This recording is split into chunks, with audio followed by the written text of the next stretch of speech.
வாசலன்றை நின்று ஆசையை தட்ட நேசப்பா கொன்னுள்ளம் திறவாயோ. ஆம் பிரியமானவர்களே, ஏசப்பாவுக்கு மனதை திறப்புங்கள். உங்கள் மத்தியிலே ஒரு கேள்வி கேட்கிறேன் நான். துதி ஆராதனை கர்த்தருக்கு ராஜாதி ராஜாவுக்கு மிகவும் பிரியமானது. காரணம் என்னவென்றால், கர்த்தரை பிரியப்படுத்திக் கொண்டிருந்தான் லூசிபர் துதி ஆராதனையிலே.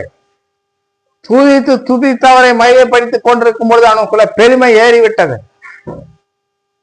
அதுதான் பிரியமானவர்களே, அவனை கீழே தள்ளினார். அவனையும் அவனுடைய சேர்ந்த 33 கோடி தேவர்களையும். ஆனால் அவருக்கு துதி என்றால் மிகவும் பிடிக்கும். அதனால் தான் இஸ்ரவேல் ஜனங்களை வரும்பொழுது துதியினால எரியோவின் கோட்டை தகர்த்தெறிந்தார்.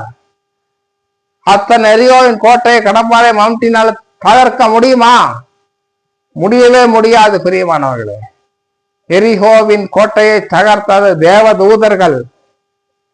ஆம், அதனால துதி என்றால் அவருக்கு மிகவும் பிடிக்கும். துதியினாலே தான் கர்த்தர் வாசம் பண்ணுகிறார்.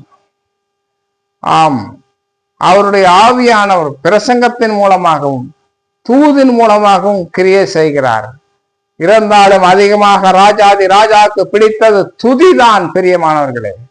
இயேசுவின் நாமத்தில் உங்களை ஆசீர்வதிக்கிறேன். ஆமென்.